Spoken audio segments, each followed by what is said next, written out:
What is up, Boilermaker Nation? It's Monday night, November 8th, 2021, and it's time. It's time.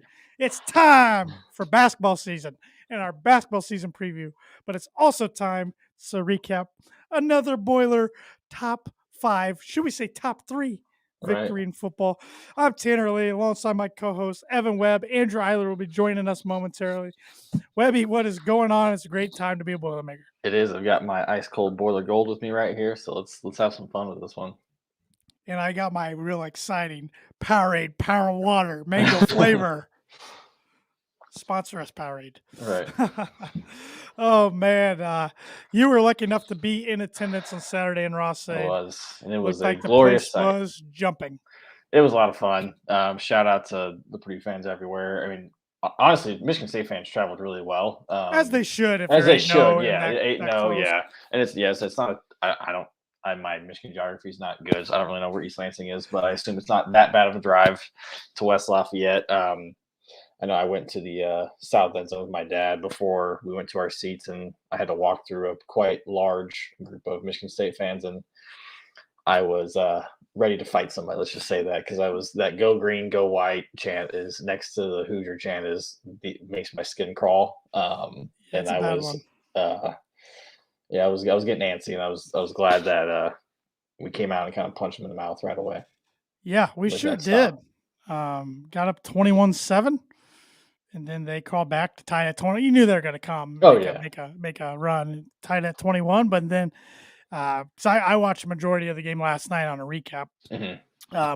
But what I was pleased with was Purdue's the way they bounced back after that. Absolutely. I mean, in the past, Purdue would have just folded. Mm-hmm. Even not even that, but just the way we put two games together. I mean, that's kind of always been the frustration with Brom coach teams is we'll have, a really good win, even a great win. You go back to 2018 beating Ohio State and then following up with playing Michigan State up in East Lansing and getting beaten by Rocky Lombardi, the backup at the time, and just an awful loss. Obviously, I mean, Nebraska's not world beaters, but it was a road win. It was a team that, we've been pretty neck and neck with in the conference, at least in our side of the conference for a while, and being able to have a gutsy win up there and just being able to come out and put together another, probably one of the most complete games of Brom's tenure, I'd have to say, from start to finish. It was just, all around. I thought everybody was great. Offense was awesome. An apology to Aiden O'Connell for thinking that Jack Plummer was the guy at the beginning of the season, because he proved me wrong, and I'm very glad he did. The defense was awesome. I mean, you contain Walker as much as you possibly can, which is hard to do. The guy's a beast. And then special teams, Finneran came through when we needed him and was just nails every single time. And to say it was probably the most complete game of the season, if I'm forgetting something so far. Well, you can't count UConn. But no, I think you're right. I think it was the most complete game. And it just reminded me of early Jeff Brom at Purdue. Mm-hmm. The way he called that game. Excluding the Wisconsin game, in Iowa, the Nebraska even, and now Michigan State, that was 3 games in a row he's called, or not in a row, but 3 games right there that he's called fantastically. Yeah, I mean, we played to win. That was the big thing. And even when we were up big, I was a little worried as we were getting close to the end of the game. And I was like, man, are we just going to try and run the ball and just not get anywhere and then go 3 and out or whatever? Because we weren't running the ball very well as has been all year. But we stayed aggressive, and that's just kind of the way that Purdue, really the only way that we're going to win these types of games is we just have to be aggressive the entire time. And it was so much fun. I was really glad to be there. And it was a beautiful day, beautiful weather in God's country, and it was definitely one of the most memorable games. Probably it wasn't. It definitely, obviously, it's hard to beat 2018 Ohio State just because of what led up to it, but just the fact that it was, another top 5 team coming in. We had really nothing to lose. Just went out there and just balled out. Played freely, ran a successful trick play, one that's going to get out of Purdue history. Now we have a name for it.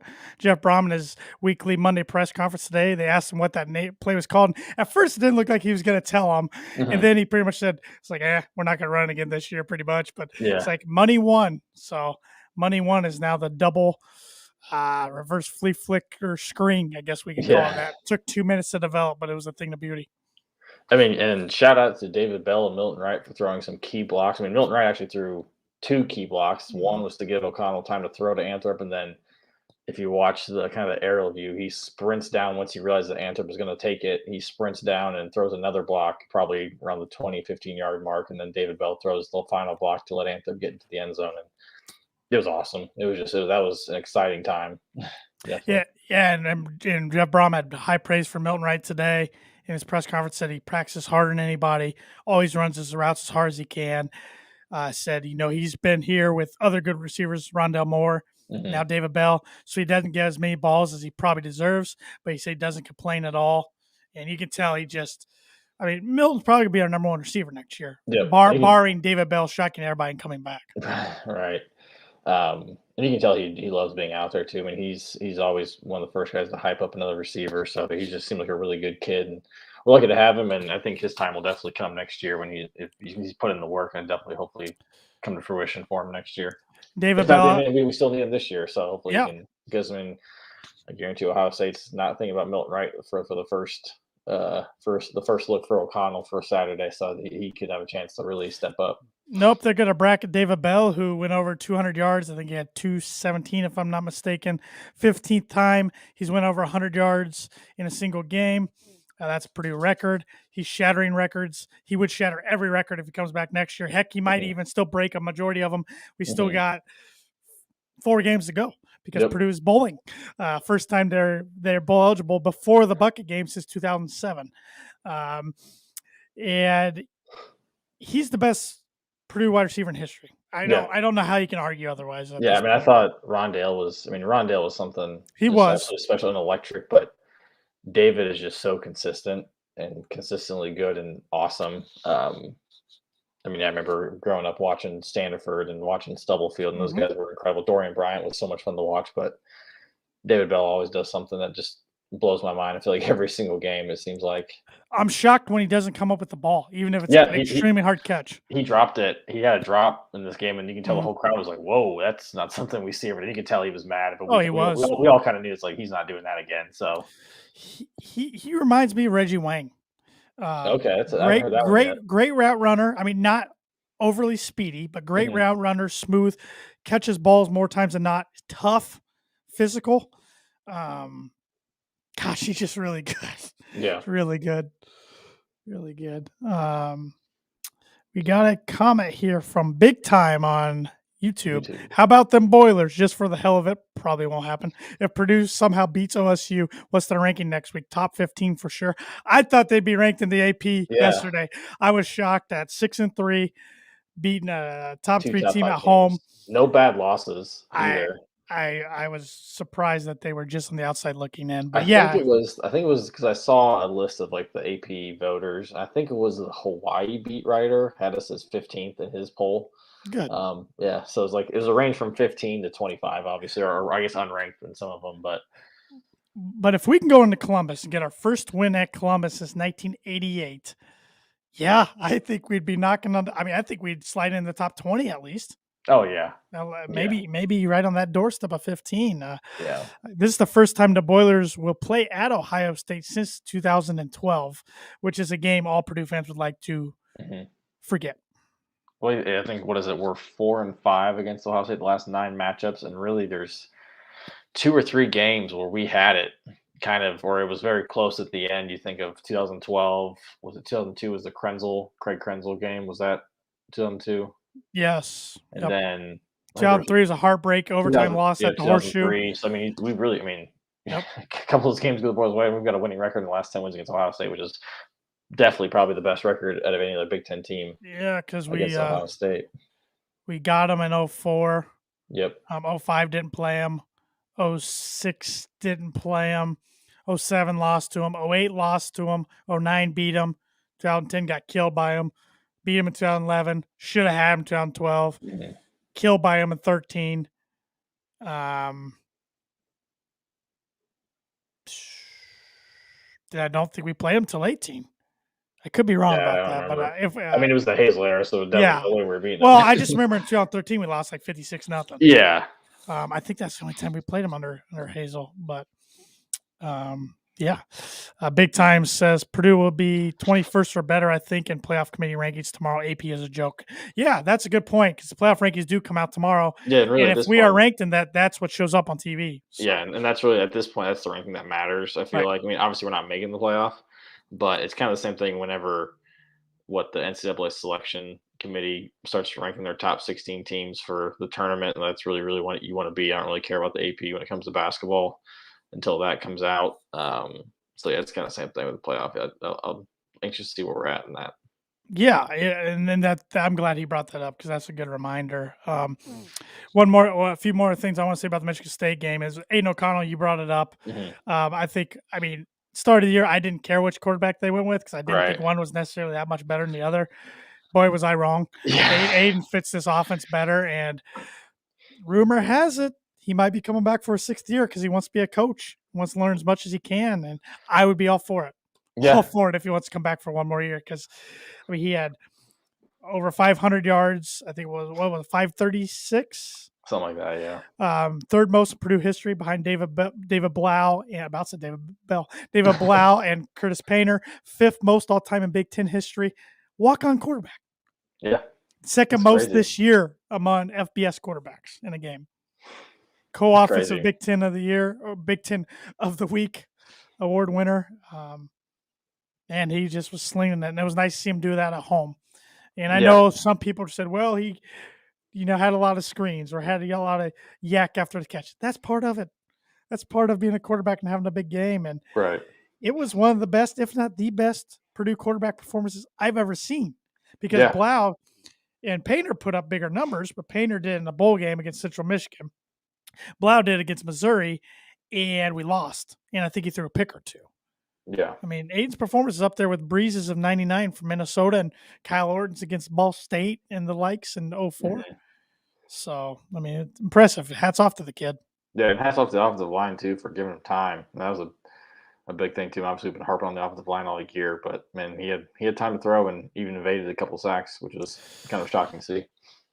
Christopher has a comment here on Facebook. If offense had been clicking all season like currently, what's the record? Only loss at Wisconsin or against Wisconsin? Question mark. I think we definitely get that Minnesota game. That's for sure. Yeah, we should have had that one. That's the one Yeah. that irritating right now more than the others. Mhm. Even Notre Dame, there's, a few. Notre Dame was a weird one because, of course, we couldn't move the ball very well, Mhm. but it also seemed like the defense that game, they didn't play bad, but they missed on a few Yeah. 3rd and 7s, for instance, a few 4th down that led to Mhm. big plays. We just got beat over the top a couple times that game. Yeah. But I think probably those two. I think Wisconsin, Notre Dame. I think we get the mini game, but yeah, I mean, was it over under 4.5? Was that for the 3 wins, and we're at 6? I mean, 6-3. When's the last time we got bowl eligible this early in the season? 2007. 2007. Yep. We were 7-2.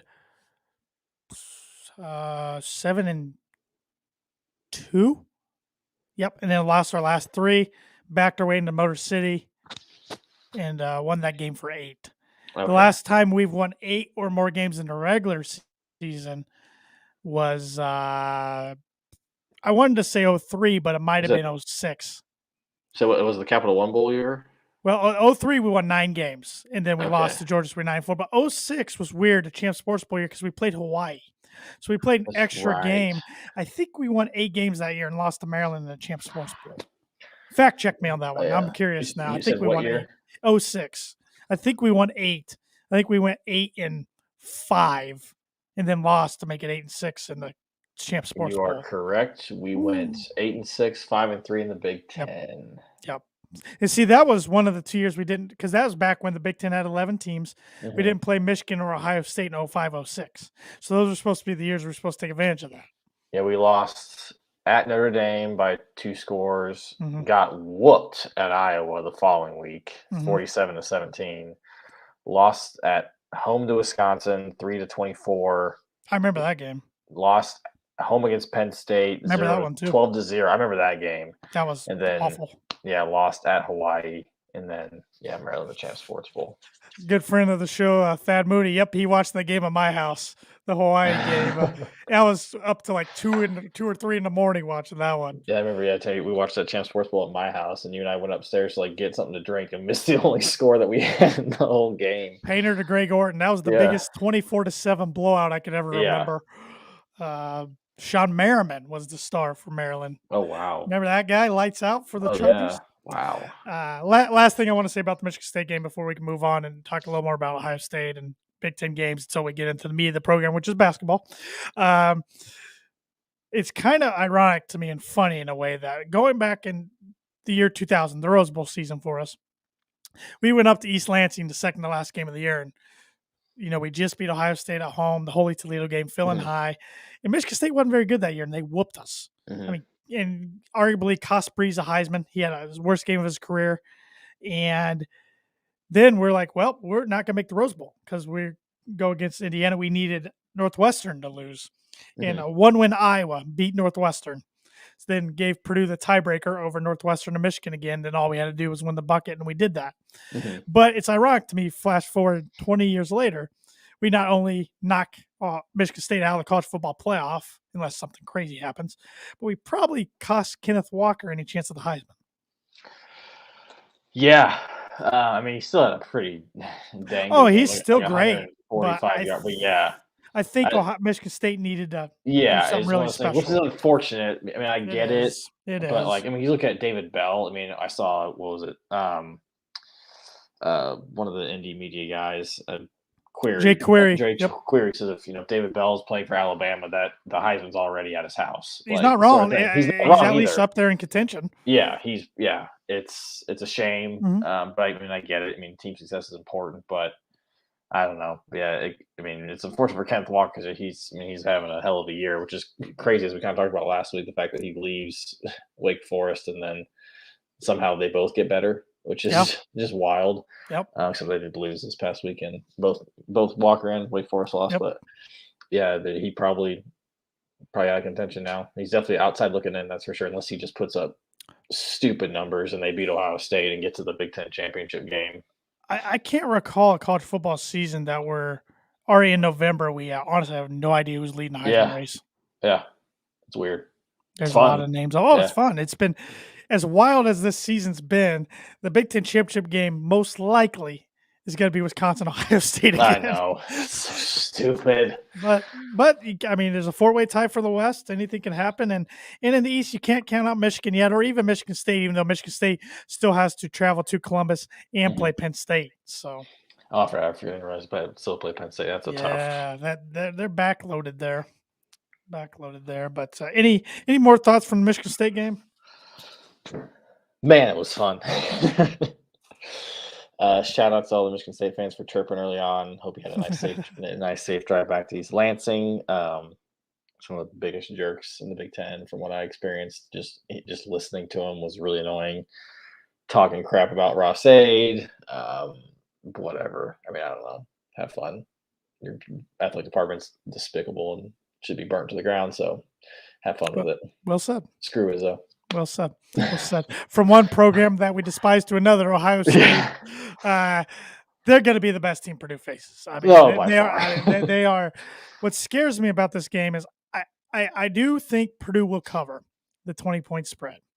I hope. As it stands right. I do think so. But I could see also, on the flip side, I could see Ohio State winning by 30. Oh, yeah.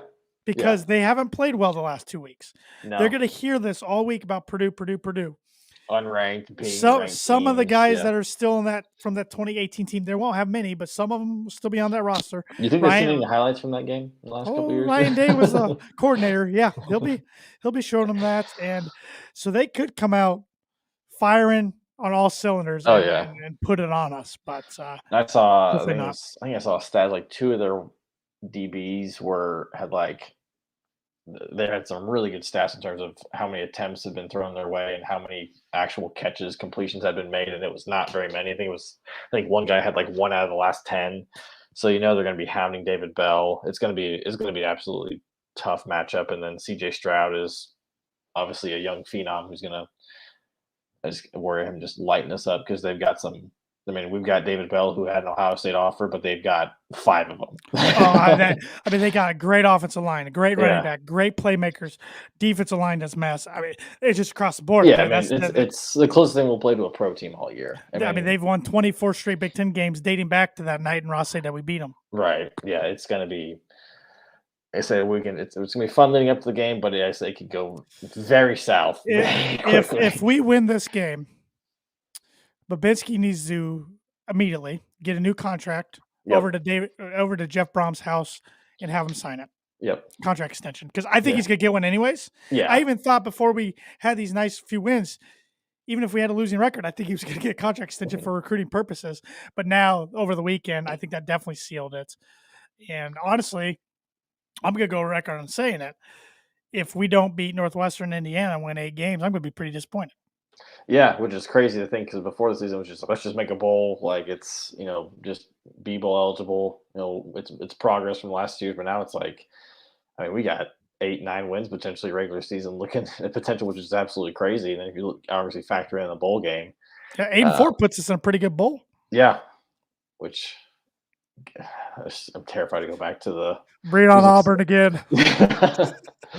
I love Nashville. The Music City Bowl was so much fun, except for the 60 minutes that was the game that felt like 4 days. They literally could have put up 100.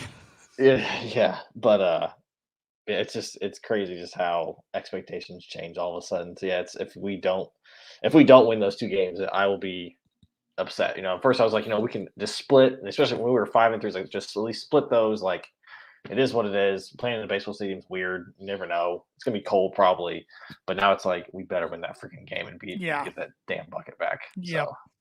Because those 2 teams are reeling. They can't make bowls. They don't have much to play for. So it's. I have a question for you. Yep. I meant to ask it earlier. Let's say we win 8. We beat Northwestern Indiana. Do Karlaftis and Bell play in the bowl game? Oh! I hadn't even thought of that. Oh man! I don't blame them for saying no. I wouldn't blame them at all if they do. But knowing what little that we know from the program about both guys, especially Bell coming back from that concussion at Notre Dame, which he could have just hunted up for the rest of the year. Right. I would think they play. Maybe it matters who we're against. Yeah. That's a good question. I had not thought about that. I've never had to worry about that in my Purdue fandom. We never get players like this. If we go 6-6, if it's just another collapse, I think that it'll play. Yeah, if we're going to, I don't even know what they call it's not Little Caesars anymore. I think it's like the Car Care Bowl, something up in Detroit. Yeah, no. Yeah, there's no point in that. No, as it stands right now, Purdue would probably give to New York for the Pinstripe, or Music City in Nashville for the Music City, or out in Arizona for the Guaranteed Rate Bowl, probably. Maybe the Red Box Bowl again in California. Yep. I don't know. I would take a Florida Bowl, Outback or Citrus. That means something really good happened.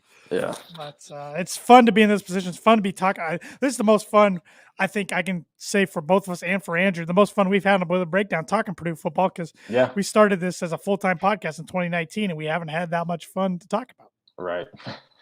So, well, you want to go around the Big Ten and pick some games real quick? Let's do it. Michigan at Penn State. And Penn State's a 1-point favorite. This is as about a toss-up as it gets, I think. Let me see. Let me pull mine up here. It's a little slow. Oh man, I'm taking Michigan. I think they're the better team, but I don't know why. I feel like Penn State. What did Penn State do last week? They beat Maryland. Oh yeah. Yeah, I'm picking Michigan. I think it's a close one, but I think they're just a better team. And it'll be rocking in Happy Valley, but it should be going. Thad Mooney said Nashville or Florida would be easy drive for me. I would hope a big amount of Boiler fans would go to either of those locations. Yep. Rutgers at Indiana. Rutgers is 4-5. Their bowl chances are starting to go down the toilet. At Indiana, who's 2-7, is out of bowl contention. What a horrible season down in Bloomington. Yeah, but the Hoosiers are 7-point favorites. I think the Hoosiers get done. I think it's their first Big Ten. I agree with you. Unfortunately, If not now, I don't think they get one. Yeah. Northwestern, they are 3-6. Only idiots like me had them going 8-4 before the year. At 6-3, number 21, Wisconsin, who's a 24-point favorite. I think Wisconsin covers. I don't know if Northwestern scores. Yeah, that defense. Yeeks. Wisconsin's everybody woke into the Giants, and they are rolling and playing some good football. Minnesota, just when the nation starts talking about Minnesota, they fall flat on their face and lose to Illinois. And Illinois' punter is my favorite non-Purdue player in the nation now. Hayes is the man. That was awesome. They are 6-point dogs at number 22, Iowa. I think it's close, but I'm taking Iowa. I'm taking Iowa too. And Iowa had a close game against Northwestern this last week just because their offense is atrocious, but I think their defense is legit. I think they squeak it out. I think it's I don't think they covered. I think it's like a 3-point game. Yeah, I think it's an ugly game. Maryland at Michigan State. Michigan State's going to be ticked off. 13-point favorites for the Spartans. Maryland needs one more game for bowl eligibility. Interesting thing. Say Maryland loses this game and then loses whoever they play against next. If Rutgers beats Indiana and then loses, you got Rutgers against Maryland last week of the year. Winner goes to a bowl, loser stays home. That's fun. That's always makes it interesting. We've been there plenty of times. Plenty of times against Indiana. Yeah, both teams. It's always, definitely makes the game a little more fun, even though it kind of sucks at the same time. Right. I think Michigan State. I think they're not too happy right now. I think Sparty gets it done. I think Walker runs for 220 easily. I see that, and then I think they split at best between Ohio State and Penn State. Wouldn't shock me if they lost them both. Yeah. I think they're a pretty good team, but Ohio State's just really good, and Penn State's still got a lot of talent. A couple top 25 matchups I want your opinion on. Starting Thursday night, 5-4 North Carolina travels to number 25, 7-2 Pittsburgh, and Pittsburgh is a 6.5-point favorite. I think Carolina keeps riding the momentum from beating Wake Forest, and they get another big conference win. This will be a fun quarterback matchup. Sam Howell against Kenny Pickett. I'm going to go Pitt. Go with the Panthers at home. Oklahoma, number 8 in the nation by this poll, 9-0. They are 5.5-point favorites at Baylor, but Baylor got beat by TCU and an interim head coach over the weekend. Yeah, I think Oklahoma covers that. I think by about 2 scores. I think you're right. I agree. I like Oklahoma on that one. Mississippi State, who won't be ranked anymore, they're 17th on mine, but they lost to Arkansas. They're 5-4 now. There's no way you stay in the rankings at 5-4. At Auburn, who's 6-3. We're 6-3, not even in the rankings with that. Bo Nix, man, I can't figure him out. Nope, Just when I think he's good, I'm finally apologizing. He throws out a game like, "Hey, nation, I can still throw out a crap game." Yeah. So, I'm taking Auburn though. I'm still taking Auburn. Yeah. I think I know what you're laughing at. I don't know why they play these teams, but New Mexico State, 1-8. 1-8. New Mexico State at number 2, 8-1 Alabama. 51.5-point favorites. Why do they do this every year? They play a Samford or a New Mexico State. Citadel. Come on. Yeah. Citadel. Come on. I think they cover. I think it's like 60-3. Oh, it's so my stupid. God. I hate the SEC. Like, it isn't even a good small team. It's a 1-8 team. They haven't played in front of 1,000 people all year. They're going to play in front of like 90,000. Hey, good for them for getting that check, though, for the athletic department. Absolutely. Getting paid probably a couple $100,000 to get your asses kicked in. Get some good food while you can, boys. Yeah. Enjoy the atmosphere. See what a full stadium's like. Number 1, Georgia. 20.5-point favorites. If you were like a backup on New Mexico State, are you hoping you get in the game, or are you just praying to God you don't see the field? Pray to God don't see the field because you're going to get lit up by a third stringer on Alabama, who's the best player you've ever played against. 9-0, number 1, Georgia. 20.5-point favorites at 5-4 Tennessee, who had a big win over Kentucky. Big win. Tennessee has Kentucky's number, I'm pretty sure, from what I they see do on big Twitter. time. Because I know one Tennessee fan, and therefore I see a crap ton of I Tennessee stuff think on my last year timeline. Kentucky beat them. It was the first time like in 40 years. Okay. Oh, Maybe wow. not 40, Jeez. but it was a Yeah, long something time. like that. Yeah. I think Heupel's got Tennessee moving in the right Yeah, direction. it's I gonna be hate to say it, stupid. but Georgia wins this game. But I think Tennessee covers. I think Tennessee covers. Unfortunately, Tennessee's got something going. He's going to get his players in there, and they're going to be back to relevancy at least in the Man, next few Georgia's years. so freaking good. Oh, they are stupid. Number 14, Texas A&M at number 16, Ole Miss. A&M is a favorite at Oxford. This is college game day. A&M is a 2.5-point favorite. I'm sticking with the Lane train. Me too. For whatever. I have no reason. Just I enjoy his comic. He's a legend. Yeah, in his own mind. True. 8-1 Notre Dame at 6-3 Virginia. Bronco Mendenhall's club can put up some points. Mm-hmm. Notre Dame's a 5.5-point favorite. And talk about a fan base who's rooting hard for Purdue all of a sudden every week, not only to help them against Ohio State, but also for strength of schedule. Yep. I think unfortunately the Irish get it done. I think they cover. I think about maybe about 10. I think Irish in a close one, like a 3-pointer. Okay. I think they get. I just think they survive, and I think they end up the season only losing to Cincinnati.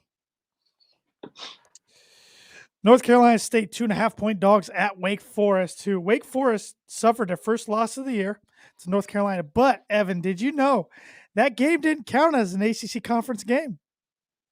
What? Those two teams a couple years ago when the schedules came out were not supposed to play. They wanted to play each other. So they scheduled each other somehow. But the ACC, since they weren't supposed to play, counted. It was a non-conference game. I did not know that. Wake Forest, I would be ticked if I was the ACC other teams. They're still undefeated in conference play. Oh, my God. That is amazing. Yeah. I did not see that at all anywhere. I heard that this morning on, I think it was Unnecessary Roughness, Barstool Sports College Football Podcast. Yeah. That is awesome. I think NC State beats them, though. Wake Forest, it was fun while it lasted. It was a great story. Like, NC State beats them and wins that side of the ACC. I'm picking the Demon Deacons. All right. Cover barely. I think it's like a 3-point game. 3-6. And one more top 25 game I just want to do here. Good old Nevada. They still give us nightmares. 7-2. Carson Strong's put up big numbers this year. At 8-1, number 24, San Diego State, who is a 2-point favorite. Just out of spite of Nevada, San Diego State. Yep. Go Aztecs. And before we get to the game we all care about, I did have a listener or viewer, I'm not sure if he listens or watches our podcast every week, comment on our Twitter that he wanted to submit a prediction. It was Caleb Gerald, at Caleb Gerald on Twitter. The Monon Bell game between Wabash College and DePaul College is the 127th meeting coming up Saturday. It's in Crawfordsville, so it's at Wabash. His prediction is Wabash stunts undefeated DePaul 31-24. It's always definitely, for us in our communities, because we know some people who went to both schools, definitely a big game, even for a small college level. I know nothing about either team. I had no idea DePaul was even undefeated. But simply because I know more DePaul grads than I know Wabash College grads, and the fact that Andrew, our co-host, who's not here right now, his brother went to DePaul, I am picking the Tigers. And his sister went there as well? His sister went there as well, ran track with Coach Barkley. Not Barkley. Shepard. Shepard. Marcus Shepard. Yeah, Marcus Shepard. My uncle went there. One of my uncles went there. One of my aunts went there. Had a cousin go there. Her husband went there. DePaul, that is. They're black and gold. I gotta take the Tigers. Going black and gold. Yep, I would get crucified. My family, if I didn't. They got cool DePaul and Wabash shirts on the shop. Yes. I think they even have like the Monon. Monon Bell. Monon Bell. Yeah. That game will be on the ISC Sports Network this weekend. So if you have that channel, or you can go on iscsportsnetwork.com. So check that out. So there's ways to watch that. That should be a fun one. So always pretty high level game. Yeah, it is. Yeah, it is.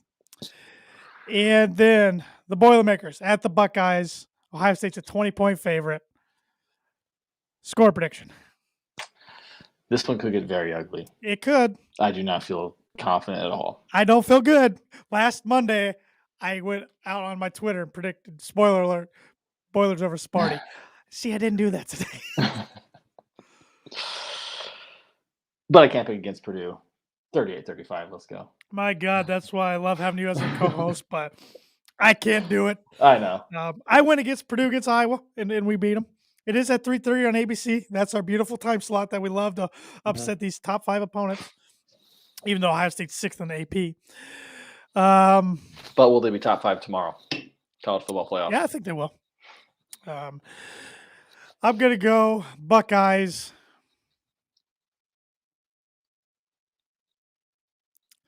30-17. Okay. 13 points. So we cover, but It's a two, like it's a obviously a pretty close game, but just for whatever reason, like just the way the score looks awful. Just maybe Yeah. just the 3 and the 1, but yeah, that's we respectable. got nothing to lose. Nope. They got everything to lose. Great position to be in, but I just think Ohio State's too darn talented. Yeah, We've they played scare me. we've played in hostile environments, Notre Dame and Iowa, Mhm. so that should help, and even Nebraska. So we shouldn't be scared of an environment like this, No. but just the talent level and even the coaching, I think, is on a different level than the other teams we faced. Yeah, I mean, the Iowa game, Iowa and Michigan State, obviously they were both, highly ranked when coming to the game, but they were teams that didn't think, as a lot of people thought, that weren't, they weren't untouchable. It definitely, Right. I mean, Iowa just because Brahms had Ferentz's number. Michigan State, for whatever reason, I was just maybe just the close wins against like Indiana, and I think they had a close win against Rutgers, or I can't remember, but they didn't have the best. They weren't rolling through everybody like I think. Michigan State beat Nebraska in overtime. Nebraska. Yeah. Sorry, but Ohio State scares me. They're the one team on the schedule that, and that was just at home. I'd be like, screw it. We got Rosse Juju, but the fact that it's in the horseshoe and it's not easy to win there when you got over 100,000 people screaming at you. But screw it, let's do it. Haven't won there since '88, but why not now, right? Yep. So, well, we just talked about the shop a little bit. Evan, what's the shop got going on right now? This shop, let me pull up my read here. Yeah, so the shop has been bringing sports and hometown apparel to the fans since 2011. From their humble beginnings in garages and basements, you can find them at their two retail stores and online. They make comfortable shirts. It makes everyone happy. Shop is located in Carmel and Indianapolis, as well as online at theshopindy.com. We make the best shirts, period. Next time you're shopping online, use promo code BREAKDOWN for 25% off your order. You guys, get your orders in now for Christmas. With shipping and everything going on, I mean, the shop's been pretty good about shipping, but you never know. Use that promo code. They got, super comfortable shirts. Drinkware. Anything for your Colts fan, Pacer fan. If you got the Hoosiers in your life, you got the Bulldogs in your life, you got the Paw Grads, Wabash Grads, they got everything. It's fun. They're great people. Ball State. Butler. Yep, Butler. They've got some pretty sweet stuff. Yep. I really need to get. I saw a Marcus Square Arena shirt the other day. Yeah. I really like that one. I might have to get that. I need some new Pacer swag, even though they ticked me off. But if you're looking to get some food, maybe before the Boilermaker basketball game tomorrow or Friday, or definitely before the Boiler football game on Saturday, make sure to hit up Mad Mushroom. The Boiler Breakdown podcast is brought to you by Mad Mushroom 2 years in a row. Mad Mushroom serving Boilermakers since 1993. They're located in the heart of West Lafayette, and they're well known as the home of the original cheese sticks. Whenever Evan, Andrew, or myself like to visit, we like to sit down and have an ice cold beer while trying out their latest pizza of the month, which this month, their pizza of the month is the Mad Chili, which is their signature hand-tossed pizza dough covered in a house-made chili with onions, jalapenos, mozzarella, and cheddar cheeses, and finished with corn chips. Man, I like spicy food. I'm hungry right now. I really want one of those. So next time you're in town, stop in and tell them the Boiler Breakdown sent you for $5 off any order over $20. Or any Boiler Breakdown listener or viewer can use the coupon code BREAK5, that's all caps, BREAK5, to claim your discount online at madmushroom.com. Mad Mushroom, feed your head. Why don't we talk about some basketball? Yeah, works for me. This basketball season starts tomorrow night. I got to be honest, Purdue plays an opponent I have never heard of. No, I think they're from Louisville. I think I looked it up. Are they newly Division I? That I don't know. So I can pull it up again. Because I remember I was sitting there with my dad at the game, and he was asking me to play. And he's like, "Where are they from?" I'm like, "I have no idea." What's the nickname even? You know? Oh, I saw it and I blanked on it. Let's see here. Bellarmine University. The Knights. So generic. Not Yeah. bad. I don't know too many Knights. Yeah. Golden Knights, UCF, I don't Army know. Black Knights, or are they just the Knights now? Yeah, not too Yeah, bad. so actually 2019 was their first year. Okay. They're joining the ASUN. In the Okay. 20 actually in the 2021 schools, they were joining the ASUN last year. Okay. Starting a 4-year transition to the Division One. Interesting. I think they also play Indiana as well. Okay. I'm sure they, just got all the big schools to fund their athletic department. We play them on tomorrow night. Regular season starts. We got the W over Indy last Thursday in the exhibition, and then we welcome Indiana State Sycamores Friday night at Again, 8:30. back-to-back years. That game is on the Big Ten Network Friday night. Tomorrow's on Big Ten Plus, but you got to pay like $10 for it. So if you can't watch it, turn on the radio to 96.5 WAZY and listen to Rob Blackman and Bobby Buckets Riddell. They do a fantastic job. From what I've heard, I've never paid for BTN Plus, but I've heard it's not worth it. Yep. So just listen to Yep. our guys. Exactly. So, but Evan, we talked a little bit about this last week. I think the most anticipated season I could remember my Purdue fandom was going into the 09-10 season. Purdue was ranked, I believe, 7th, maybe where they are now. But this season, just for whatever reason, maybe it's because it's right in front of us, seems like there's even more anticipation and more hype than Robbie Hummel, Juwan Johnson, and Etwan Moore's junior year. So you're not saying you don't think that their senior year, because weren't we like number 1 in some polls before Robbie got hurt? Well, like the polls, I don't think were quite out yet. Okay. But we were in all the publications until he got hurt. Yeah. And then nobody knew what. And then, I mean, that was my freshman year. I still think we overachieved that whole year. Even though we had 2 NBA guys, I just think we overachieved all year long. And then we kind of woke up late, losing at Iowa, then the Michigan State in the tournament, and then blew out St. Peter's, but got ran out of the gym by a buzzsaw. VCU, the Shaka Smart that went to Final Four. But yeah, that's a good question. I just think 09-10 was the season up to date that was most highly anticipated for me. But I think this one takes the cake. Yeah, I'm definitely saying this one. I think it's just because I don't remember. I remember the season, but I don't remember the anticipation. I don't know if it was just I was also playing basketball in high school, so kind of focusing on that, not being able to go to a lot of games during the high school season. Maybe it's just because I'm remembering how great the season was. But 2017, 2018 I felt it was pretty high anticipated when you had the seniors of Haas, Vince Edwards, PJ Thompson, Coach Mathias. We had those. I mean, but it was also, hey, we lost Biggie Swan again. How good are we really going to be? But also we had sophomore Carson Edwards, but that season of being incredibly fun, winning the most games we've ever won as a team. Didn't start off that way. No, it didn't. Losing to Tennessee, then losing to Western Kentucky, and then beating Arizona. Then that got us rolling. Then it got fun. But man, it started off like, are you kidding me? Yeah. But which this season could too. I mean, I'm not saying that. I mean, you never know. Yeah, the games have to be played for a reason. And and next weekend's got to be a challenge. On the 20th and 21st, when you have Carolina, then either Tennessee or Villanova, 2 teams I'm tired of playing. But the Carolina matchup will be fun. But yeah, I mean, Purdue on paper turns everybody except Aaron Wheeler, who transferred to St. John's, and I hope he puts up 40 against Indiana on the 17th. But with high expectations brings the nerves.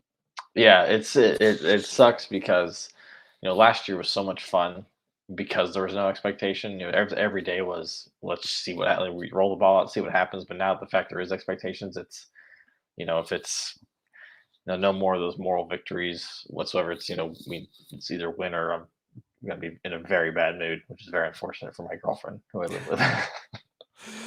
Yep.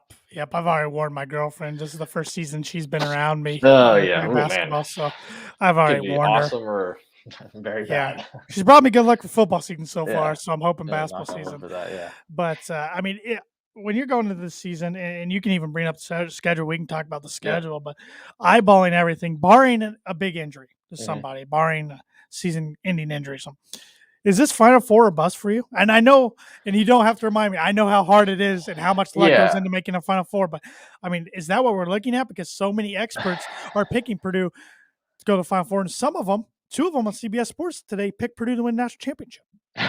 which is just it never. Matt Norlander and Kyle Yeah. Boone, just to let everybody know. Yeah, it baffles me just hearing that. I mean, I know obviously it's what we strive for, and it's awesome that I feel like for a long time growing up, it was like we're never going to win it. Whatever it is, what it is. You know, there's no way anybody thinks we're going to win it. But now it's like hearing players talk about this is what our goal is, and it's just obviously we've never really won it in a tournament setting. It's just crazy to hear them, and it's awesome, but it's also just like holy crap, like this is. I mean, it's what you want as a fan is to have a chance to see your team make the Final Four. But I mean, I think it is, and as crazy it is, and I know I've mentioned it before. It's so hard for me to wrap my head around that, considering the fact I've never seen it. We've never seen it. Our dad saw it in 1980, but given the fact that we've made the Elite Eight now with Painter, it's like okay, this is his best team, definitely his deepest team he's ever had as a head coach, and it's like, I mean, why not? I mean, which is you just hope the pressure doesn't get to the guys. It's still a fairly young team for the most part, aside from the 3 seniors.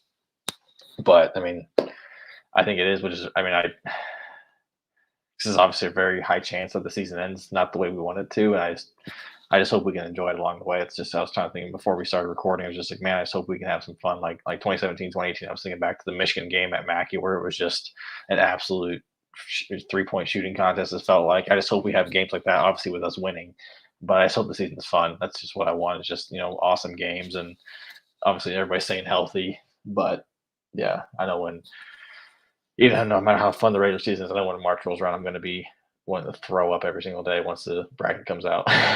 Yep, I'll be right there with you. Yeah. At least Andrew and I will be right there with you. But yeah, but I agree. I've this whole time the off season, I'm like, yeah, Final Four would be great, but I could see this, Elite Eight. I'd still be happy with that, even though I'd be really upset to be that close and not get over to hump the Final Four. But no, I've talked myself into it's Final Four or bust, and if we get to Final Four, then I'm gonna be like, let's go win the whole thing. You're there. I mean, you're there. You gotta get there. I mean, I'm now booking my hotel, my flight for New Orleans right now. No, but I could, but no. But I do think it is Final Four bust. I'm ready to go out there. Let's put it out there. Let's put the expectation out there. Let's roll. Biggest question marks for this team, or biggest concerns for this team going into the season? I have 2. 3-point shooting. Bingo. And containing the dribble. Bingo. Yep. Just based off what I've heard, or what we've heard from Golden Black, which obviously it's where all of our info comes from, that's what my big worry. I mean, we're going to face some pretty athletic guards, and especially when it comes to March, that's what kind of hurt us against North Texas was containing the dribble. And I mean, you look at the guards across the Big Ten. I'm of course now blanking on every single one. I think of the ones at Indiana with Lander, and they've got some transfers, and you never know with those guys what they're going to bring. But Curbelo at Illinois. Curbelo, that's obviously Frazier's at Illinois. Yeah. OSU's got some good guards. Yep. Max Christie's got to be a dynamic freshman, I would think, at Michigan State. Geo Baker's still at Rutgers. Yeah. I hate that guy. Brad Davidson, I wouldn't call him dynamic guard, but Brad Davidson's in his 100th year dynamic at Wisconsin. We'll yes, he is. Christopher's got a good point there too. Free throw shooting, yes, that's been a pretty problem for 15 years going. Yeah, I mean that's the big thing is, man, now we're a good 3-point shooting team. It's just a matter of if we can keep it consistent on a nightly basis and have it carry over from half to half. Thad Mooney says, "Go away, Gio." No, he's one of my least favorite. He's getting his doctorate this year. Opponents, man, he's a Purdue killer. Man, he's a good player. Yeah, it's Big Ten's gonna be tough. I do another podcast on Mondays, and we previewed the Big Ten, and I think there's 8 Big Ten teams that have a good chance of making the tourney, but I think 9 through 14 in my rankings, I don't think are gonna be that good. So I think the bottom's gonna be worse than we've seen it in the last couple of years, but the top's gonna be pretty good. Yeah, and that's where Brian Newberg Golden Black says it a lot. So, winning the Big Ten, it's obviously you got to beat the the Michigans and the Ohio States and all that. But it's also not losing to Penn State on a Wednesday night at 9 p.m. when there's 4,000 people there. So I think the bottom, like you said, the bottom's gonna be pretty bad. I mean, last year the Big Ten was just a juggernaut in the regular season, anyways. Obviously not in the tournament. I don't Those- understand why the Big Ten can't win a national Yeah. championship. I don't know what's going on there. But I think there's gonna be some really bad teams, and it's just you can't afford to trip up and look past. I mean, you still can't look past anybody, but as we've seen, there's a chance for someone to come in and just start. I mean, as we kind of joke about, people always shoot really well against us from 3-point, but it's also kind of the way we play defense, and we just can't have that this year. Well, here's my 14 through 1. Here's how I Okay. have them. I have Minnesota in the cellar. I'll be shocked if they win 3 conference games. Yeah, that'll be bad. They got a bunch of new transfers, new coach. I think his name's Ben Johnson from Xavier. I think he was assistant Xavier. They're not going to be good. They've lost a lot. Does he have a connection to Minnesota at all, or? I believe he did, but I forget Okay. what it was. 13th, I have Nebraska. We got a 5-star. They do have a 5-star. They got some more transfers like Horberg always does, but until he gets them out of towards the bottom, I just can't put them very high. They showed some promise last year. Like there were a couple of spurts of games where they played really well, and then it was just like woof. Other times. Number 12, I got our old buddy Micah Shrewsbury in his first year at Penn State. They lost a lot. He did get some transfers to come in. I think they'll play hard, but it's going to be a growing year for them. I hope he does well there. I mean, it's definitely a place that you can take your lumps and grow as a coach because it's not a basketball school. They're going to give you time. They're going to give you plenty of time. I hope I like Shrewsbury a lot. And I hope he's gotten some guys to commit. Obviously, I know the old Purdue commit, Jameel Brown. He committed, which as we probably all thought when he decommitted when Shrewsbury left, but he's a great player. He'll most likely get his son. Yeah. You would think. Unfortunately. But he'll probably tap into that Philly market and get some dudes. I saw John Rothstein, Sting. I never know how to say his last name. I think it's Sting. Sting, John Rothstein. Let's get him on the pod. We'll ask him. Yeah, that's let's not do embarrassing. it. He had Northwestern making the dance today in one of his bold 10 predictions. Yeah, I saw it. I have Northwestern 11th. I'm not a believer. I'm not a believer. Man, but do you fire him? I mean, he did the one thing that no one else has ever done. You have to at some point, though, don't you? Yeah. I mean, man. Yeah. Number 10, I have Wisconsin. Really? I know Davidson's back, but they lost a lot. Trice, Pretzel. I'm just blanking on their guys right now. I mean, they're all I remember last year they were older than a Chicago Bulls starting 5. I assume they were all back. Yeah, they've lost a lot. Number 9, I got Iowa. Another team, they lost a lot. They also have Bohannon come back for an 80th year. McCaffrey, all of them are back. I think they'll be pretty bad. Yeah, I just don't see. Last year, they were the darling of everybody. C.J. Frederick to Kentucky. Yep. So, yeah. Garza to the pros. Garza the pro. It could get really ugly in Iowa City. 8, I got Rutgers. 8 on up, I have as tourney teams, I want to say. Gio's back. Ron Harper's back. They did lose Jacob Young to transfer, and they lost Miles Johnson to UCLA. Yep. So that'll hurt, but I think Pikel's a good coach. I like Pikel. The RAC's not an easy place to play anymore. Nope. I think they'll be right in the thick of things. Number 7, I got Indiana Hoosiers. I think they'll be better than they have been the last few years. I think they do have the talent to make the tourney. They got a lot of new faces. They got a lot of transfers. Trace Jackson Davis is back. A lot of their guys are back. They did lose a few. They lost Al Durham to Providence. Armand Franklin to Virginia. Durham finally beat Purdue, even though it was a scrimmage. He had to transfer schools to do it. Yeah. But so I think they'll be better, but I'm not buying in all the Indy Star hype. Maybe I am. I was been living in it, and I don't know. I think they're going to be top 5, not top 4. It's going to make me sick, but it could be. I mean, I think just a few wins separate a lot of these teams. Yeah, I think it's. I mean, maybe it's just relating a lot to Jeff Brom. We saw when Brom's first year, just injecting a new system, new energy into a team that's done nothing but lose for multiple years. It's kind of the same thing with all those guys. I mean, they've got some really good talent. Just a matter of making them fit. I think the 3-point shooting is going to be huge for them if they can be consistent. I mean, they lost their 2 best 3-point shooters. They brought in some guys that can shoot. They're counting them as 40% shooters, but Miller Kopp has never touched 40 in his career. I think he touched like 39, but I think he was 34% last year at Northwestern. So, but I think he's starting tomorrow. I think they play Eastern Michigan. And they've got some other guy who came from a smaller school. as well as a Pitt transfer. I think some guy from like UCF or something. I don't remember, big man, but I think 3-point shooting will be definitely the key there. Go Eagles tomorrow. Yes, sir. We've seen us lose there. Oh God, that was like the worst game ever. Yeah. Number 6, I got the Spartans, Michigan State. Tom Izzo's in a weird spot with this program. It seems like it's coming more than norms. Michigan State like 3, 4, 5, 6 in the Big Ten, not 1 or 2 before the season started. I think Max Christie's going to be dynamite. Malik Hall's probably improved. I know those are 2 names Purdue fans don't like to hear, but nope. Hauser's back.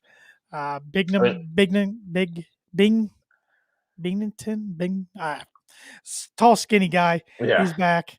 I mean, he had some momentum this offseason. Or earlier in the year, I don't remember when it was, when he had Imani Bates committed, and he had another 5-star committed, and then Imani Bates decommits, I think another 5-star decommitted. Yep. So it's you hate to see it. To see it, but I mean, they could easily be towards the top of the conference. They play tomorrow night. They play in Kansas tomorrow. I'm so sick of that stupid thing. Champions Classic. That's dumb. I'm so sick of that. I don't even watch it. I hate that. I hate it. I do just because it's like the only good game. Like put some new teams in it though. I'm tired of those 4. Quote unquote good game. And put Gonzaga in it. Yeah, they're a lot better than a lot of those other teams that they put in it. Number 5, we got Maryland. He always gets a lot of talent. I don't know a ton about their roster off the top of my head. They definitely early on. He got a bunch of good transfers, and I can't remember where they're all from. It's been quite a minute. I know it feels like forever. Yeah, but I mean, I know they won the Big Ten 2 years ago or something. They tied. Tied 3-way tie. I still don't believe in Turgeon for whatever reason. Except I love how him and Howard have some sort of I forgot about that. Yeah, hate for each other, but yeah, I mean they're obviously tough and it's tough to play there. But yeah, I think whatever you have them is pretty fair. Number 4, I got the Buckeyes. You can intertwine a lot of these top 4 teams. Oh yeah. EJ Liddell's back. They did lose Washington. They returned some guys. They got Joey Brunk. See, I just learned he was there like last week. I was like, oh, I didn't know. I forgot he transferred there. Now he'll make a huge impact. But Kyle Young's back for like a 1,000th year. A lot of these Big Ten guys have been around forever, especially COVID years now. But Holtman's got a good thing going there. He's recruiting well. He's recruiting very well. I don't see that stopping anytime soon. Nope. Is Sauce Boy's gone though, right? I think so. CJ Walker? Yeah, I think CJ Walker's gone. Good. Number 3, Illinois. This was a team I was really looking forward to seeing Illinois down this year. I thought Kofi was jumping, Iowa was gone, Adam Miller's transferring. We have a good friend who's an Illinois fan. I'm like, all right. Nope. Kofi comes back. Carbelo's all of a sudden picked to be the breakout player of the nation. DeMonte Williams is back. Trent Frazier's back. All of a sudden, they got a pretty good core. They lost their closer, but they got a pretty good core. Coburn's probably my preseason Big Ten player of the year. Yeah. He's going to be tough to stop. I think Illinois is going to be pretty good. Yeah, he's an absolute animal. Number 2, I got Michigan. I mean, they lost Livers. They lost Wagner. Got a lot of youth. A lot of youth, but good class. Caleb Houston's kind of leading the way. He'll probably be the favorite to win Big Ten Freshman of the Year. Hunter Dickerson, of course, another year older. He'll be good. It's like 23 now. I mean, I do not care for Howard. Michigan's annoying.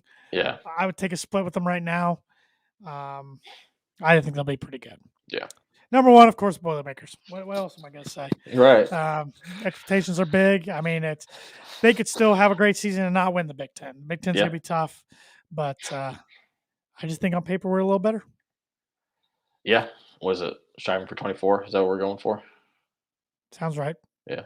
Yep. Sure. Don't fact check me. So, and I'll go out and say it. I got the Boilers in my Final 4. All right. Along with Gonzaga. Drew Timmy's probably going to win Player of the Year if he stays healthy. And they got Chet Holmgren, who's skinny as a rail, but he is a freak. They're going to be good. They're going to be out for blood. I mean, they almost had the perfect season last year. I also got Alabama. They're a sleeper of mine. Nate Oates has got something going. They're a sleeper of mine. Yeah. They were real good last year and fell short. SEC's I mean, it's always kind of been, and just us being Big Ten fans, we always look at Big Ten and ACC as being the cream of the crop in terms of basketball conferences. But the SEC, when you got them, Arkansas with Musselman, he's starting to recruit really, really well. Tennessee's always has been pretty solid for the last couple of years. Obviously, there's Kentucky, which is like an absolute roller coaster. I feel like every year just with the roster turnover, but We know they're Florida projected. can have good years. Florida can do it. So I mean, I think the SEC can have some really fun You got basketball this Tom year. Crean clapping his way down there. All the way down there in Georgia, and also in the bottom of the conference too, because they're not going to be good. Conzo and Missouri, they're okay Yep. now and then. As long as we beat Illinois, it's fine. My other team in the final, I had Texas. I think Chris Beard's got the Chris Beard hype. He's got tons of talent. Hell of a coach. Yeah, I don't like him. But he's been there with Texas coach. Tech. Yeah, now you got Texas. That's gonna be a fun matchup. I don't think Texas Tech will be good, but that'll be fun to watch. No. Yeah, and you've got Texas resources. It's gonna be stupid. Then I got a list of others to keep an eye on. UCLA. A lot of people have them preseason number 1. Johnny Juzang is really fun to watch. Oh, they're good. Their whole. Yeah. I mean, Tiger Campbell's out there. Yep. It's gonna be ridiculous. Kentucky. I think they have a bounce back year this year.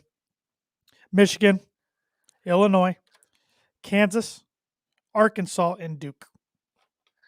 Coach K farewell tour. Yeah, I can't see them not going out with a good year. They missed the tournament last year, which was beautiful.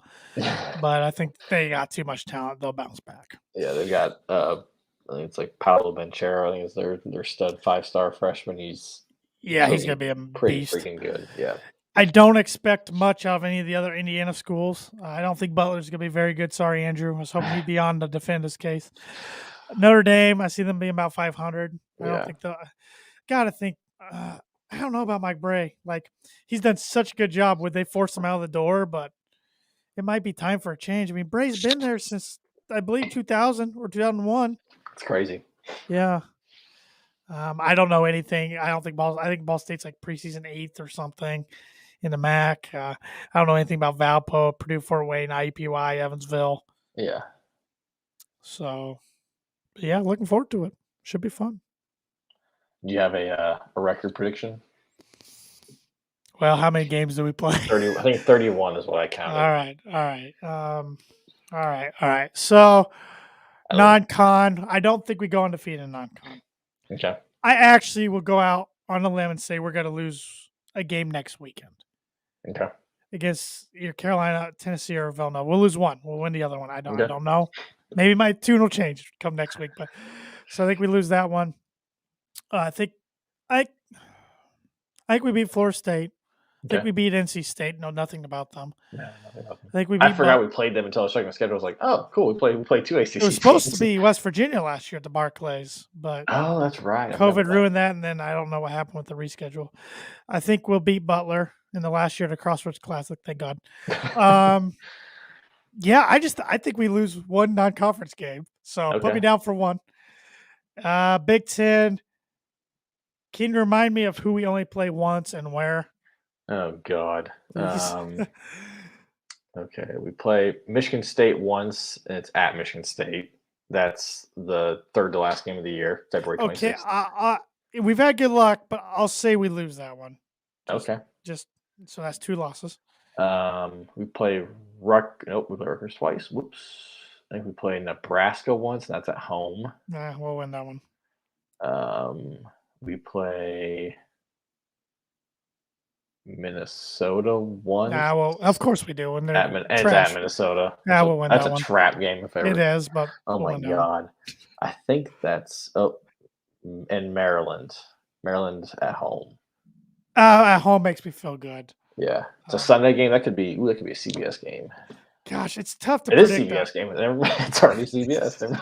It's tough. It's tough to predict the undefeated season at Mackey, even though we've done it twice in the last decade. We had a 1-loss season at Mackey last year with just cardboard cutouts, but it's just so hard to do. You got to think we're going to slip up somewhere. I'll say we lose 5 games.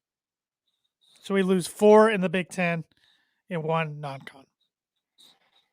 I did, but before we started recording, I looked at the schedule. I did a no thinking, just gut reaction, and I had us going 27-4.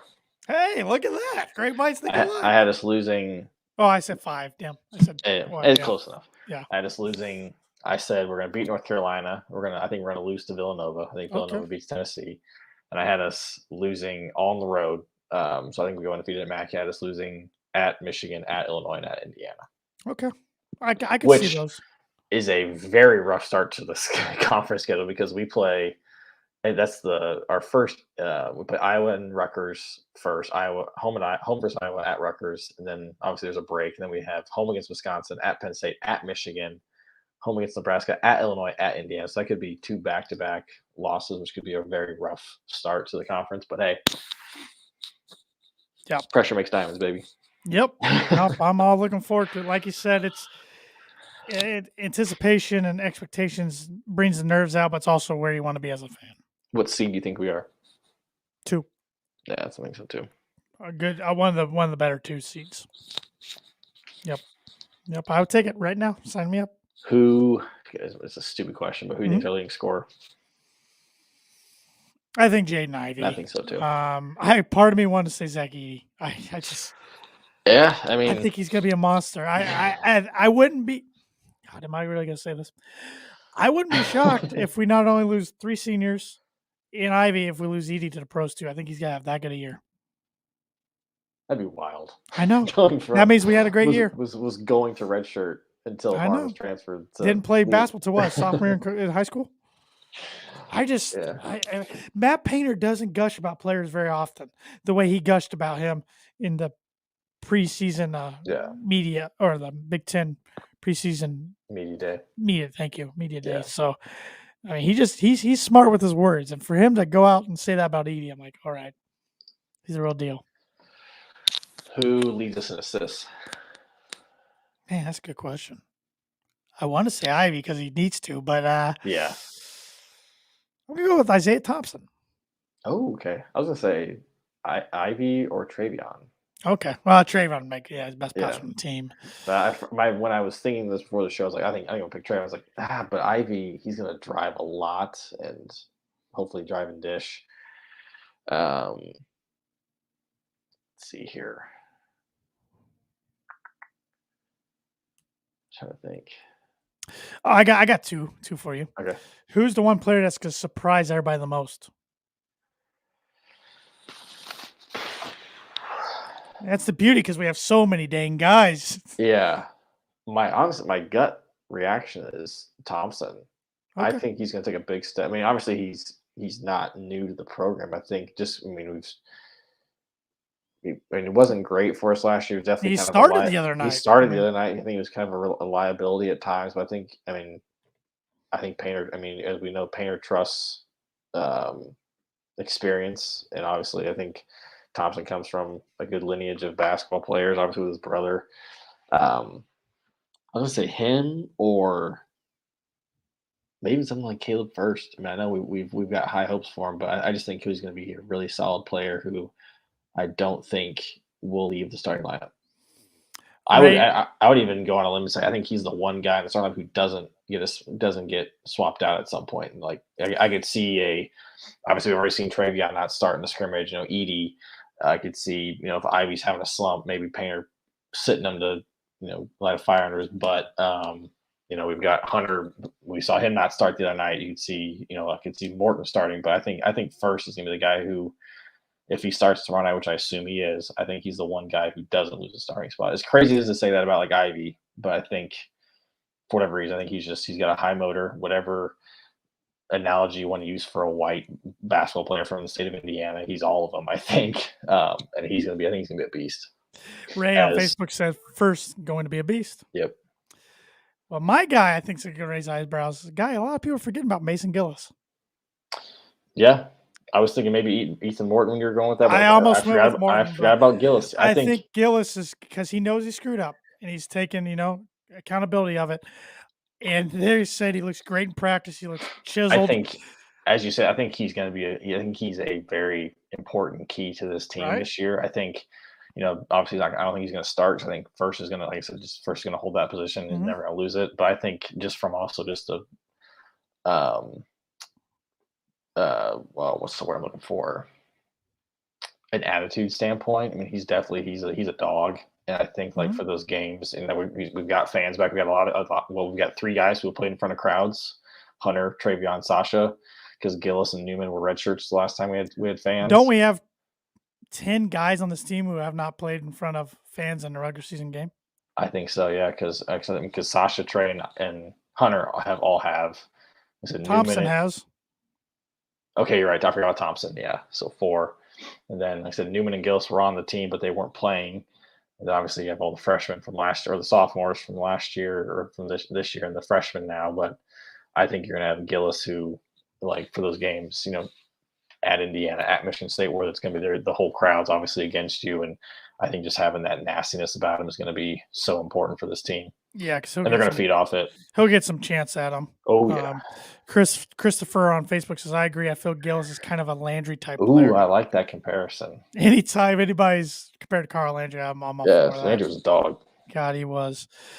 Is there a player you think that, because somebody, I want to say necessarily lost in the shuffle, but there's going to be a good player that it surprises all Purdue fans towards the end of the year, looking back like, wow, his minutes really went down as the year went on. Is there who do you think is a candidate for that? I don't think his minutes are going to go down. I think there's going to be a lot for him. I think Trey Kaufman-Renn, unfortunately. Me too. Thankfully, he seems like a really good kid who at least from what he said coming into the year, he seemed like he's got a good head on his shoulder of knowing he may not, get all the minutes. He's here to learn. He's a very smart kid, but just first, really setting back, I think, was that injury. We didn't get a chance to see him in the U19s. Never got a chance to try out. But obviously, you got first starting, and then Gillis, who's experienced and knows the system. That's going against him. But I think just obviously there's not a ton of minutes at the 4. I don't think, because then you never. I don't think we're going to see a lot of Trey and Edie lineups. I just don't see it happening. But there's only so many minutes to go around at the 4, unless he can. Look, I know he's a pretty good shooter, but unless he can steal some minutes at the 3, I just don't see him getting more than like 8 minutes a game, if that. Yeah. If that. One guy I could see so far in the scrimmage and the exhibition, he hasn't started. I still think he'll play a good amount of minutes per game, but he might not have the same impact. Could be Eric Hunter. And I hate saying that. If he's not making shots, he's so good on defense, but if he's not making shots, can we have him out there when we have so many other guys who can? Right. That's a good question. I feel like Payne's going to have him out there anyway, just for his defensive presence. And he's a leader. He needs to be a leader out there. Yep. But I hate to see it, but I know, because he's definitely one of the leaders of this team. Yeah. So it's that could be, and that's could be a problem Purdue has this year. It's a good problem to have. We have so much depth. Painter's never had a problem like this before. It's right. It's getting rotations and lineups. It might take a little while to figure it out. Mm-hmm. I think it's going to be. Hopefully, man. I know he's been saying it the whole time. And obviously, the team knows that not everyone's going to. The team knows that not everyone's going to play, but you just hope that it doesn't, fracture the locker room, which I don't think it will. It seems like a lot of really good guys and high character guys, but hopefully, if we're winning, winning kind of cures all. So that's what you kind of hope. Because if we're not winning, then that's when I think things can get potentially ugly. Christopher said on Facebook, Sasha, if he doesn't get hot. Yeah, obviously, again, he's a leader. He's been around forever, but his whole point is to be, a shooter, and he's obviously a high energy guy and everything. But his defense isn't anything super special. He's not the quickest. No slight to him. It's just what it is. But I'd rather, if he's not hitting, I'd rather have Newman in that spot just because he's a bit longer, a bit bigger, and maybe if Newman's shooting, then I don't think we lose much going from Sasha to Newman. Yep. Nope. I agree with you there. Any other thoughts before we do these last 2 sponsor reads? I'll be at Mackey tomorrow. I'm so excited. I was excited to get back to Rossi, but I'm really excited to get back to Mackey. I've missed it so much. I haven't been there since the IU game in 2020. It was the last game I went to, so it'll be good to be back. I'm excited to see the Penn crew. Yeah, I don't think I'll be there tomorrow night, but I will be Friday night against Indiana State. I think I'll be there Friday. But. So we'll flip-flop there, and that'll be my first time since the Rutgers overtime loss in 2020. Yeah. So it's feels like 5 years. Yeah. It's been a long time. I just realized I closed my reads. I got to bring that up. Brilliant. Good job, Tanner. Think I'd done this a time or two. But, okay, I got them up now. So the Boiler Breakdown podcast is also brought to you by, like it has been the last few years, Webb's Family Pharmacy. Webb's Family Pharmacy is an independently owned community pharmacy with stores located in Rochester, Akron, and North Manchester, Indiana. Webb's is happy to announce that they are now providing flu shots by appointment. It's very simple. You can either go in or you can call ahead to get an appointment, or like I did, go online. They got a few different types of flu shots you can get. Click, get your time, go in. Takes like 2 minutes, in, out, easy process. So simply call to set up an appointment, and their friendly and caring staff will be happy to help you. For all of your high quality medical equipment, supplies, and pharmacy services, check them out online at webrx.com or give them a call. Webb's Family Pharmacy, the professional pharmacy with the hometown touch. And if your yard is looking like mine, full of leaves, full of just like, what the heck is that growing over there? Is that, I haven't seen that weed. Give Schroff Landscaping Nurseries a call. Schroff Landscaping Nurseries has been in business for over 50 years and can handle all of your landscaping needs, including landscape design, maintenance, irrigation, hardscaping, fall cleanup, and they are licensed lawn applicators. Contact them today for all of your landscaping needs at 574-223-2769. Schroff Landscaping, design with you in mind. And we thank all of our sponsors for being on board this season with the Boiler Breakdown podcast as we get basketball cranked up. So the next few weeks, and well, into December now, since we know we're going bowling, we'll be talking both Boilers hoops and Boiler football. It's a great time to be a Boilermaker. Let's get off the hot start in basketball, and let's go into Columbus. Let's crack those nuts. Boiler up, hammer down, and beat the Buckeyes. Boiler up.